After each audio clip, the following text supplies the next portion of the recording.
우리 함께 오늘 나눌 하나님의 말씀은 신약성경 사도행전 18장 12절에서 17절 말씀입니다. 신약성경 219쪽 사도행전 18장 12절에서 17절까지를 보도록 하겠습니다.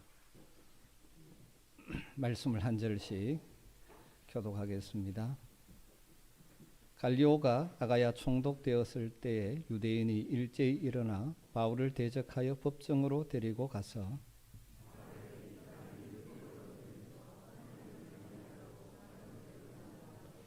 바울이 입을 열고자 할 때에 갈리오가 유대인들에게 이르되 너희 유대인들아 만일 이것이 무슨 부정한 일이나 불량한 행동이었으면 내가 너희 말을 들어주는 것이 옳거니와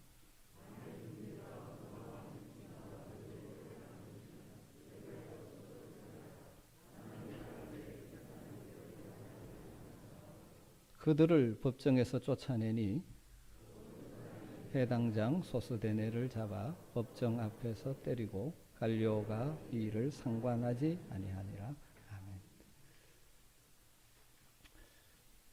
우리가 하나님의 부르심을 받은 하나님의 자녀로서 세상을 살아갈 때 이런저런 어려움을 만나기도 하고 우리를 대적하는 세력을 만나기도 하는 것이 우리의 현실입니다. 그렇지만 하나님은 그의 자녀인 우리들을 홀로 버려두지 않으십니다. 함께 하십니다. 때를 따라 다양한 방법으로 우리를 위로하십니다. 그래서 계속해서 우리가 걸어가야 될 믿음의 길, 또 사명의 길을 걸어가게 하시는 분이십니다. 우리가 지난 2주일 걸쳐서 고린도에서 심히 두렵고 떨림으로 복음을 전하는 바울을 위로하시는 하나님의 다양한 위로를 묵상했었습니다. 첫 번째가 무엇이었습니까? 아굴라와 브리스길라 부부를 하나님의 신비한 섭리 가운데 만나게 하셔서 그의 평생 동력자로 붙여주심으로 위로해 주셨죠.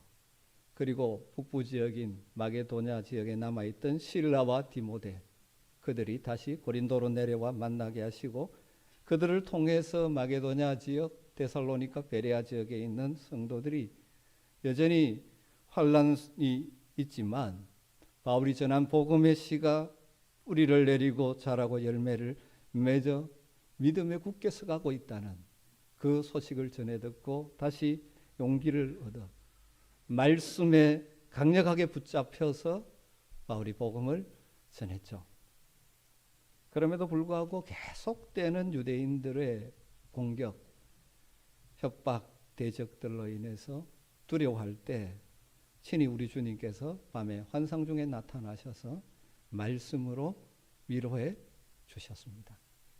그 말씀 위로의 내용이 9절, 10절 말씀이죠. 지난주에 살폈는데 다시 한번 우리 같이 한 목소리로 읽어볼까요? 읽어보겠습니다.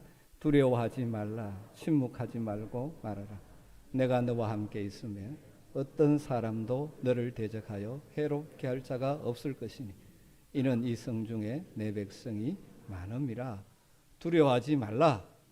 담대하게 복음을 전하라고 하시면서 뭘 약속하셨습니까? 내가 너와 함께 있으며. 더 강조해서 표현하면 왜냐하면 바로 내가 너와 함께 있다. 그리고 어떤 사람도 너를 대적하여 해롭게 할 자가 없을 것이다. 그렇게 약속을 하셨죠. 그 약속이 오늘 말씀에서 이루어지는 한 장면을 우리는 보게 되어지는 것이죠. 바울 사도가 고린도에서 먼저 유대인의 회당에서 복음을 전했습니다.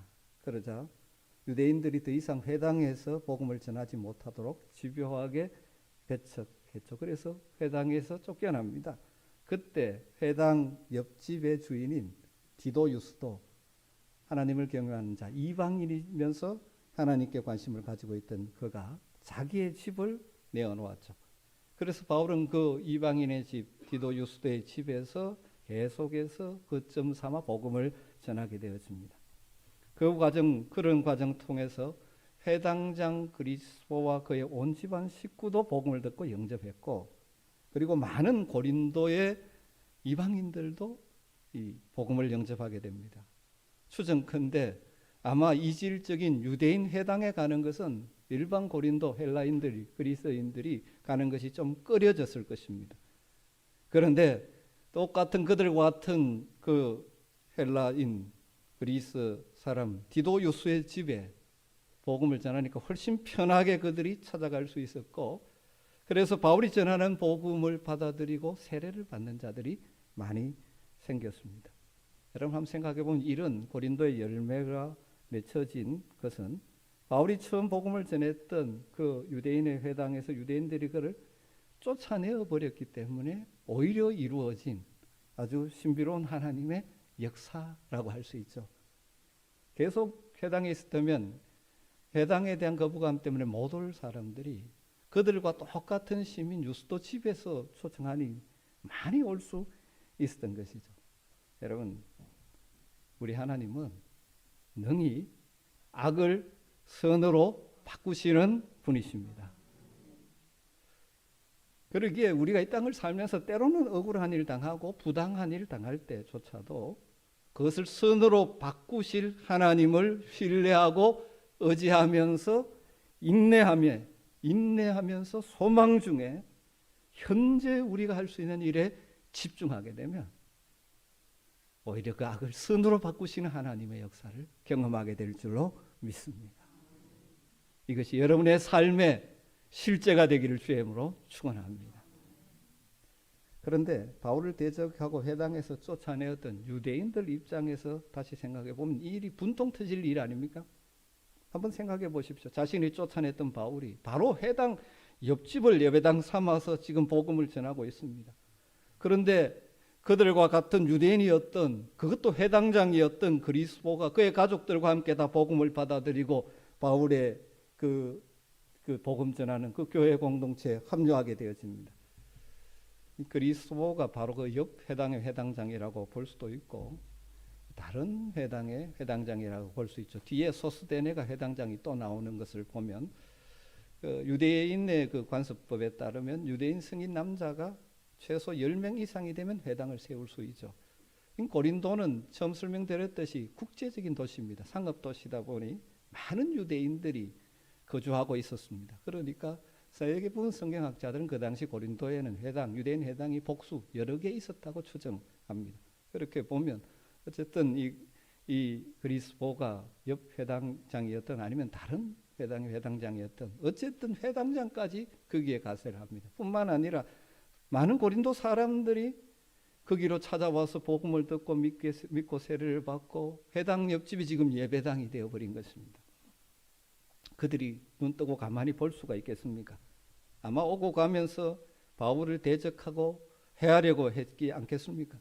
그럼 오죽하면 바울이 고린도를 떠나는 것이 좋겠다라고 생각하고 떠나기까지는 차라리 침묵하겠다는 생각했겠습니까? 그래서 하나님께서 어떻게 합니까? 주님께서 밤중에 나타나셔서 두려워하지 말아라. 침묵하지 말아라. 내가 너와 함께 한다. 그렇게 위로하고 격려해 주셨죠.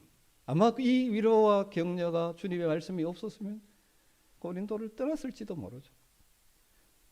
주님의 위로와 격려 그리고 내가 너와 함께 한다. 어떤 사람도 너를 대적하여 해롭게 할 자가 없다. 이 약속의 말씀을 붙들고 1년 6개월 동안 계속해서 고린도에서 복음을 전하고 성도들을 말씀으로 양육하는 사역을 바울이 했던 것이죠. 그런데 유대인들이 이것을 볼 수가 있겠습니까? 참을 수가 있겠습니까? 그래서 바울을 고린도에서 쫓아내기 위해서 그들이 머리를 짜내고 악한 지혜를 모으고 했겠죠. 그 중에 하나, 그들이 생각하던 방법 중에 하나가 오늘 우리가 읽은 말씀에 나오고 있습니다. 그들이 어떻게 했다고 말합니까? 저는 이것은 유대인들이 악한 꾀라고 제목을 붙여봤습니다. 12절을 보십시오. 갈리오가 아가야 총독되었을 때 유대인들이 일제히 일어나 바울을 대적하여 법정으로 데리고 가서, 언뜻 보면 뭐 그냥 그런 것 같은데 조금 살펴보면 의미가 상당히 다릅니다. 때가 언제입니까? 갈리오가 로마 제국의 행정구역상 고린도가 속해 있는 아가야 지방, 여러분 그리스 대륙을 생각하면 북쪽이 마게도냐고 아테네를 포함한 고린도 이쪽 남쪽 지역이 아가야 지역입니다. 이 아가야 지역, 그리스 남부 지역 그 행정구역의 책임자로 총독으로 누가 왔습니까? 갈리오라는 사람이 왔습니다. 역사의 기록에 따르면 갈리오는 주후 51년에서 52년까지 이 고린도의 아가야 지역의 총독으로 재임했습니다. 그 역사 기록에 남아 있는 것이죠. 이것이 이제 신약의 연대를 계산할 때 굉장히 중요한 자료가 되어집니다. 정확한 연대가 갈리오가 이 재임했을 때가 51년에서 52년이기 때문에 성경이 몇 년도에 일을 했다 이런 걸 밝히지 않잖아요. 그래서 여기서부터 추정해서 바울이 여기 했을 때는 언제쯤이다 이렇게 우리가 추정해낼 수 있죠. 굉장히 이 신약 그 연대를 계산할 때는 이 갈리오의 기록이 굉장히 중요한 위치를 차지합니다. 그런데 갈리오가 어떤 사람이냐 하면 갈리오는 모르겠지만 여러분들 네로 황제의 가정교사였던 유명한 정치가 철학자요 동시에 웅병가였던 세네카는 아시죠? 들어보셨지 않습니까? 세네카의 형이 갈리오입니다. 원래 이름은 노바투스였는데 원로원 의원인 유니우스 갈리오의 양자로 입적되면서 로마의 그 역사를 보면 양자가 돼서 위치를 차지하는 경우가 많죠. 양자로 입적되면서 이름이 갈리오로 바뀌었습니다. 이 갈리오는 그의 동생 세네카와 함께 한때 로마 제국 내에서 탄탄한 권력 기반을 지니고 있었죠. 그러나 주 65년 네로 황제를 축출하기 위한 음모에 가담했다는 혐의를 받아서 동생 세네카와 함께 네로 황제의 명령을 따라 스스로 목숨을 끊는 것으로 생을 마감했던 것이 갈리오에 대한 역사 기록이 남아 있습니다. 그러나 지금 고린도의 아가야 지역 총독으로 와 있을 때 갈리오가 어떤 상황일까요? 상당히 로마 제국 내에서 힘이 있는 사람입니다. 그만큼 이 고린도 지역이 또 한편 로마 제국에서 굉장히 중요하게 시급하는 지역이죠. 왜냐하면 경제적으로 모든 것이 어떤 보면 일반 사회에는 돈, 경제력과 굉장히 관계가 있지 않습니까? 그래서 힘 있는 총독으로 갈리오가 온 것이죠. 여러분 그런데 갈리오가 신임 총독으로 부임했습니다. 유대인들은 계산을 한 거죠. 때다, 이때다.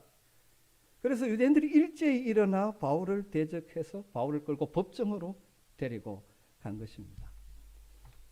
유대인들이 일치단결해서 단체로 기습적으로 바울을 법정에 끌고 가서 바울을 고소합니다. 그 주동자가 뒤에 보면 소스데네라는 회당장이죠. 그는 바울이 복음을 전했던 회당의 회당장이라고 볼 수 있죠. 그래서 유대인들을 선동해서 계속 바울을 집요하게 괴롭혀왔던 주모자였을 것입니다. 그런데 그들의 생각에는 갈리오가 신임 총독으로 왔으니 처음 총독으로 와서 상황을 제대로 파악하지 못하고 있을 때 다수가 몰려가서 고발하고 소리를 치면 그들의 목적을 성취할 수 있다라고 그들은 생각한 것 같습니다. 그렇지 않습니까? 많은 경우 처음 그 지역의 통치자로 부임하면 현지 사정을 잘 모릅니다. 그래서 여론에 휘둘리기가 참 쉽죠. 그런데 이 소수대가 주동이 되어서 유대 무리를 이끌고 가서 일제히 소리를 치르면서 바울을 고소하며 법정으로 끌고 간 것이죠. 그들의 생각에는 이러면 먹히겠다고 생각했겠죠. 오늘날도 옛 고린도 유적지를 가보면 그때 바울이 끌려가서 유대인 앞에서 재판을 받았던 법정, 그 법정. 법정은 우리는 건물로 생각하기 쉬운데 그 당시는 그것이 아니죠. 저와 같은 이제 베마 혹은 비마라고 읽습니다. 좀 단위 허물어졌습니다만 그 아고라 많은 사람들이 모이는 우리 번정은 그냥 장터 시장에는 단순한 장터가 아니죠. 많은 사람이 모이는 그곳에 베마가 있고 때론 저기에 어떤 사람이 와서 가르침도 하고 또 행정 절차도 하고 법정 역할도 하는 것이 저 베마입니다. 지금도 옛 고린도 유적지에 가면 저런 베마가 있습니다. 저기에서 바울이 끌려갔다라고 그렇게 이들 이야기합니다. 그러니까 첫 번째 그들이 한 방법도 나름의 꾀죠. 처음 부임한 갈리오 앞에 우리가 무리로 몰려가면 안 들어주겠나 이런 것이죠. 그러면서 끌고 가서 고발한 내용도 아주 그들의 약한 꾀가 들어가 있습니다. 내용이 무엇이죠? 13절에 말하되 이 사람이 율법을 어기면서 하나님을 경외하라고 사람들을 권한다 하거늘. 이 해당장 소스데네와 유대 무리들이 고발한 내용이 무엇이죠? 율법을 어기면서 하나님을 경외하라고 이 사람들이 사람을 선동한다 하는 것이죠. 여기 말하데라고 이렇게 우리말 번역이 되었습니다만은 헬라어 실제로는 현재 분사입니다. 헬라어의 동사로서 현재형은 항상 반복, 계속. 그러니까 이게 한 번 한 것이 아니라 무리들이 몰려가서 계속 반복해서 소리를 쳤다는 것입니다.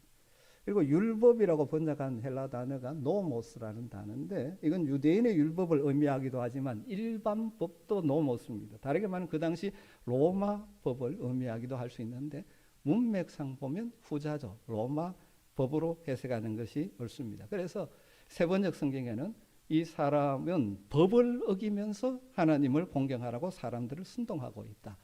이 말씀의 의미가 무엇이냐 하면 해당장 소두세 때는 이제 유대인들을 동원해서 바울이 유대인의 율법을 어겼다라고 고소했다고 보기가 어렵죠. 유대인 율법 어겼다고 고소해가 일반 그 법정에서 무슨 영향력이 있겠습니까? 당시 로마 제국 내에는 로마 제국이 허용한 종교만 포교 활동을 할 수 있었다고 합니다. 허용한 종교. 당시 로마 제국에 그런 사기 있는데 지금 소스데네의 고발은 무엇입니까? 이런 로마의 법을 어기고 불법적인 사이비 종교를 전해서 선량한 사람들을 선동해서 사회를 어지럽게 지금 하고 있다라고 바울을 고발하고 있는 것이죠. 다시 말하면 하나님에 대한 신앙의 문제인데 이걸 로마 법과 관계된 당시의 사회 정치 문제로 바꾸어서 바울을 지금 고발하는 것입니다. 이것이 그들이 생각해낸 악한 깨죠. 그렇게 할 때 갈리오가 들어줄 것이고 바울을 추방할 것이라고 생각한 것이죠. 여러분 이것은 이때 유대인들만 한 것이 아니죠. 예수님 당시 유대인들도 사실 예수님을 고발한 것이 바로 그것이지 않습니까?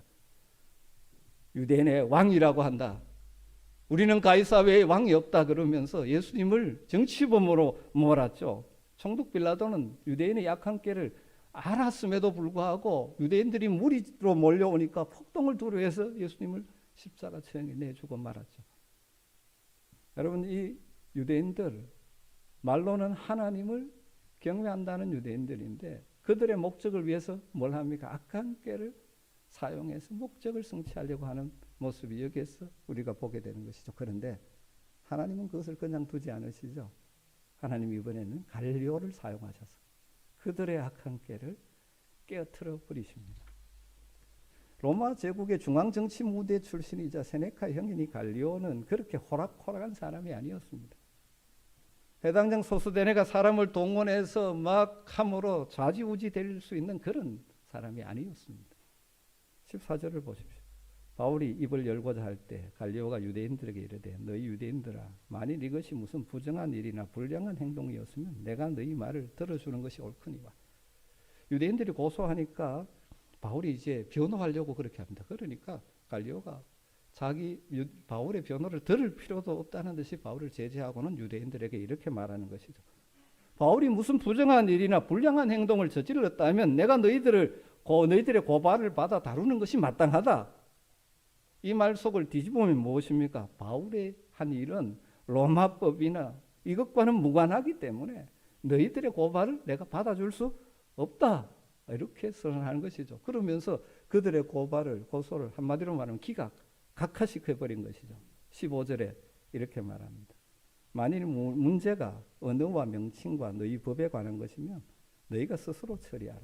나는 이런 일에 재판장 되기를 원하지 아니하노라 하고 갈리오 총독은 바울에 대한 이 유대인의 고발을 뭐로 본 것이죠? 그들의 언어와 명칭과 유대인의 율법에 관한 것으로 파악했던 것이죠. 로마법과 관련된 사회 정치적인 문제가 아니라 유대인들 내부의 종교적인 문제임을 정확하게 파악을 한 것이죠. 그래서 내가 관여하지 않겠다 하고 유대인들의 고발을 각하시켜버린 것입니다. 이 소스데네는 바울을 로마법으로 얽매이려고 했는데 갈리오는 그것을 유대인의 율법 문제라고 일축해버린 것입니다. 그 다음 이렇게 이어집니다. 16절에 그들을 법정에서 쫓아내니. 법정에서 쫓아냈다는 이 말 속에는 뭐가 담겨 있습니까? 갈리오 총독이 바울을 고발한 유대인들을 법정에서 쫓아냈다는 것은 갈리오 총독이 바울에 대한 고발을 기각했음에도 해당장 소스데네를 비롯한 유대인들이 승복하지 않고 마치 큰 소리 내면 요즘 사람들이 잘하듯 사람을 모아서 시위하면 뭐 들을 수 있는 것처럼 계속 소란을 피웠다는 것이 전제되어 있지 않습니까? 판결에 불만이 있을 때 사람들이 잘하는 방법 무엇이면 그 앞에 가서 시위하고 하는 것입니다. 그러니까 갈리오 총독이 어떻게 합니까? 쉽게 말하면 경비병들을 동원해서 유대인들을 쫓아내버린 것이죠. 그런데 그들이 법정에서 쫓겨나니까 상상하지 못했던 또 다른 일이 그 다음 일어나고 있습니다. 이건 유대인들의 악한 꾀에 대한 결과라고 볼 수 있습니다. 17절 말씀이죠. 모든 사람이 회당장 소수대네를 잡아 법정 앞에서 때리되 갈리오가 이를 상관하지 아니하니라. 여기 모든 사람이 누구일 것 같습니까? 법정에 참관했던 고린도 시민들로 보는 것이 합당할 것입니다. 뭐 어떤 사람은 유대인들이 그들의 계획이 실패하자 이를 주도했던 회당장 소수대네를 때렸다고 생각을 하기도 합니다만 그건 합당한 추론이 아니죠. 혹시 이런 오해가 있을까 봐 그런지 후대 사본 가운데, 성경의 후대 사본 가운데 하나는 아예 모든 그리스 사람들은 이렇게 해석해서 기록해 놓은 성경이 있습니다. 여러분, 그 당시 법정은 아까 봤듯이 모든 사람들이 볼 수 있는 공개적인 장소입니다. 회당장 소스데네를 비롯한 유대인들이 무리를 이루어서 바울을 한 사람을 법정으로 막 끌고 가면서 큰 소리 치면서 갈리오 총독에게 고발합니다. 그러다 보니까 지나가던 또 시장터에 있던 사람들이 무슨 일인가 하고 다 몰려가 구경을 했겠죠. 그들은 유대인이 바울을 고발하는 내용도 들었을 것이고 갈리오 총독이 그 고발을 각하하는 판결도 들었을 것입니다. 그런데 유대인들이 갈리오 총독의 각하 판결을 받아들이지 않고 마치 시위하듯이 법정에서 계속 소란을 피우는 것입니다. 그들이 그와 같은 유대인들의 무례한 행동을 보면서 분노를 느꼈던 것 같습니다. 평소에 반감이 있었을지도 모르죠. 그래서 갈리오 총독이 그를 법정에서 그들을 쫓아내자마자 유대인 무리의 총지휘자인 소스데네를 붙잡아서 고린도의 시민들이 소위 요즘식으로 집단 폭행을 가해버린 것입니다. 바울의 복음 전도를 로마법을 위반한 정치 문제로 몰아서 바울을 추방하려고 했던 이 소스데네와 유대인들의 계책, 악한 꾀를 뜻밖에도 그 결과적으로 그 꾀에 대한 결과가 무엇입니까? 그 자신이, 그 꾀를 했던 자신이 시민들에게 집단 폭행을 당하는 것을 끝나는 것입니다. 오늘 말씀의 내용입니다. 그럼 이 말씀을 보면서 우리가 어떤 하나님 말씀에 깨달음을 얻을 수가 있을까요? 저는 한 세 가지로 마무리하며 정리하고 싶습니다. 첫 번째, 오늘 말씀에서 발견할 수 있는 것은 바울에게 약속하셨던 주님의 약속이 그대로 이루어지고 있는 것을 우리가 보게 되는 것이죠. 집요한 유대인들의 대적과 공격으로 두려워하고 있는 바울에게 나타나셔서 우리 주님 뭐라고 약속하셨습니까? 두려워하지 말라, 계속해서 말하라. 그 다음 뭐라고 말씀하셨죠? 내가 너와 함께 있음에 어떤 사람도 너를 대적하여 해롭게 할 자가 없을 것이니, 지금 그 약속이 이 갈리오 총독을 통해서 또 그리스 고린도 시민을 통하여 이루어지고 있는 것을 우리가 보는 것입니다. 바울을 해롭게 하려고 했지만 약속하신 대로 해할 수가 없었던 것이죠. 여러분, 우리가 늘 알고 있지만 다시 가슴에 담아야 될 중요한 말씀의 진리가 이것이죠. 우리 하나님은 우리에게 약속하신 것을 반드시 지키시는 분이십니다. 하나님은 약속을 신실하게 지키시는 하나님이십니다. 때로는 우리의 삶에 어려움이 닥칠 때가 있습니다. 믿음으로 살려고 하고 하나님의 식으로 말씀의 방식으로 살려고 하다가 어려움을 당할 때도 있습니다. 하나님이 내게 주신 사명을 따라서 살아갈 때 우리를 힘들게 하는 사람들을 만날 때도 있습니다. 여러분, 그럴 때 바로 이 말씀을 기억할 수 있게 되기를 주의 이름으로 축원합니다. 내가 너와 함께 있음에 바로 내가 너와 함께 있다. 그래서 어떤 사람도 너를 대적하여 해롭게 할 자가 없다. 여러분, 또 이걸 잘못 적용하시면 안 됩니다. 주님의 뜻과 상관없이 내 마음대로 살면서 어려움 당해놓고는 내가 너와 함께 하시니 이 말씀을 적용하면 안 되죠. 누구에게 주신 것입니까? 주님의 사명을 따라 믿음의 길, 사명의 길을 걸어가면서 당하는 어려움을 당하는 바울에게 주신 약속의 말씀입니다. 저는 간절히 소망하기를 우리 모두 다가 결코 쉽지 않은 세상을 살아가지만 믿음의 방식으로 또 하나님 주신 각자의 주신 소명, 사명을 따라 살아가면서 이런저런 어려움을 당할 때 그때마다 여러분의 마음속에 성령께서 말씀하시는 이 음성을 들을 수 있게 되기를 주님으로 축원합니다.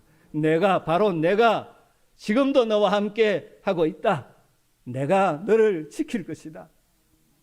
여러분, 이 약속의 말씀이 여러분에게 주시는 하나님의 말씀이 되기를 주님으로 축원합니다.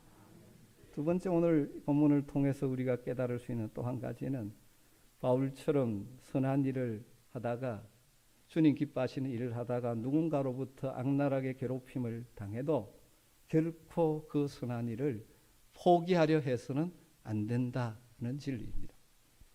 여러분, 사탄의 전략 가운데 하나가 뭔지 아십니까? 힘들게 함으로 선한 일을 포기하게 만들어버리는 거죠. 우리가 정말 주님 주신 사명이라고 생각하고 주님 기뻐하시는 일이라고 생각하고 쉽지 않지만 삶의 현장에서 주님의 제자로 살아가려고 애쓸 때 사탄은 다양한 방법으로 우리를 공격합니다. 그 중에 하나는 여러 가지 어려움을 주므로 내가 뭐 이렇게 고생해 가면서 일할 필요가 있어 하면서 그 하나님 기뻐하시는 선한 일을 포기하게 만들어 버리려고 할 때가 많습니다. 여러분, 거기에 넘어가지 말아야 합니다.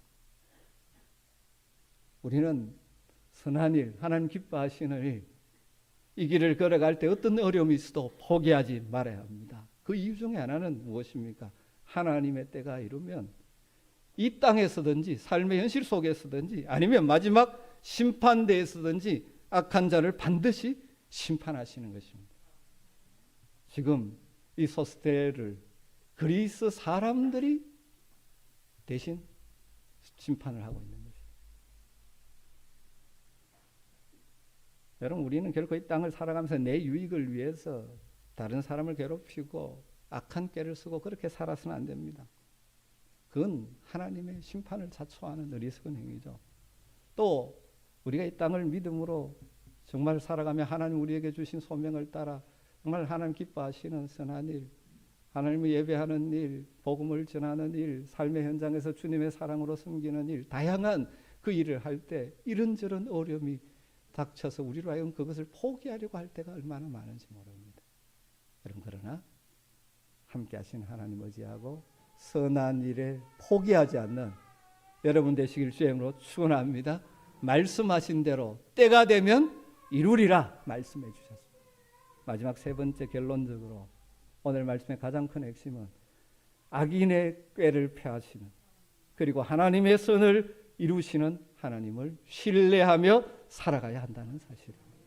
소스테네를 비롯한 악인의 꾀를 갈리오 총독을 통해서 폐하시고 대갚아 주시는 하나님의 역사를 보면서 우리 하나님, 악인의 꾀를 폐하시고 우리 가운데 선한 하나님의 뜻을 이루시는 하나님임을 다시 한번 믿는 믿음으로 여러분의 삶의 현장에서 살아갈 수 있게 되기를 주님으로 축원합니다.